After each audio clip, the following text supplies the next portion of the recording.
Զաքարյան նախ ինչպես գնահատեք Գագիկ Ծառուկյանի տեղ ունեցող այս ամբողջացած ձերբակալումը, ձերբակալման ձևը կալանավորումը։ Տեսեք, այն ինչ որ իրականում հիմա կատարում է Հայաստանի Հանրապետությունում, կարող ենք ասել, որ պատմական ժամանակաշրջան ենք ապրում։ Սկսած պարոն Ծառուկյանի ձերբակալման սկզբից, երբ որ երկրի վարչապետի աթոռը զբաղեցնող անձը հստակ ազդակ տվեց, որ ձերբակալելու է, չէ, իր բառերը չկրկնեմ, ճիշտ եմ այդ աստիճան, ու նաև երբ որ մտան պարոն Ծառուկյանը ստուն, այստեղ խնդիրը գիտեք, այդ կադրերը վստահ եմ բոլորը տեսել են։ Վստահ եմ նաև այդ կադրերը արված էր ինչ որ մի շատ քիչ զանգվածի համար ու ինչ որ մեկի անձնական քմահաճույքների համար։ Իրականում ես լինելով իրավաբան ու փաստաբան, ցանկացած պարագայում կարող եմ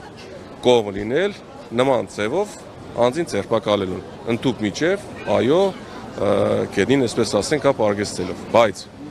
այդ պարագայում մենք պետք է մի քանի բան հաշվի առնենք։ Նախ անձը ինչ հանցանքում է մեղադրվում,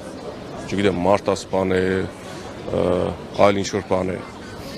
Երկրորդ, ամենակարևոր հանգամանքը, որ իրավապահ մարմինները պարտավոր են հաշվի առնել։ Եթե անձը դիմադրություն է ցույց տալիս, անձը փախել է կամ չգիտեմ,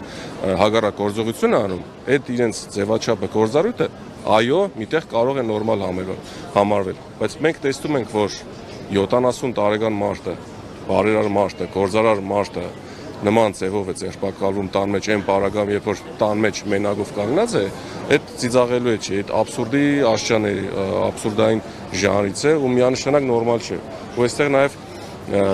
ոչ այդքան նաև կարող ենք ասել, որ պարոն Ծառուկյանի հարցը չէ, մեր ամբողջ իրավապահ համակարգը լծված է նման ձև մարդկանց ձերբակալելուն, չգիտեմ, կալանավորելուն կամ այլն։ Եթե դա շոու չի, ամենայն անկեղծությամբ ես չեմ հասկանում, թե ինչ էր, ինչ կարիք կար նման ճանապարհ անցած, նման հետագից անցած մարդուն նման ձևով անտեղի տեղը ձերբակալել։ Փաստաբանն եք, ինչպես հետևել եք կարծում եմ միանշանակ Երեք Սարգսյանի հետ կապված, երբ Գագիկ Ծառուկյանի փաստաբանը փաստորեն հիմա արդեն որպես վկա է եւ հարցաքննություն է անցնում, թեև առաջին հարցաքննությանը նա եւս որպես փաստաբան ներգրաված էր։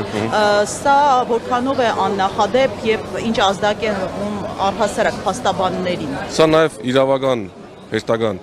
այսպես ասած, ամենաթողությունն է, բեսպրիձելն է։ Ամենայն անկեղծությամբ երեք իմ հարցազրույցներից մեկում եմ դրա մասին նշել։ Մեր օրերում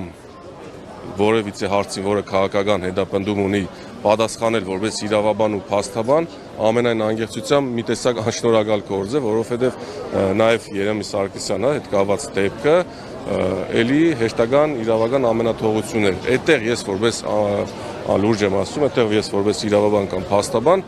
անկեղծ չգիտեմ ինչ պատասխանեմ, որովհետև այն ինչ որ սովորել եմ այս տարիների ընթացքում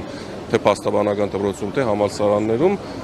գրքային իրավաբանությունը, գետնի վրա իրավաբանությունն այսօր այն ինչ որ մենք տեսնում ենք, ընդհանրապես իրար հետ կապ չունեն։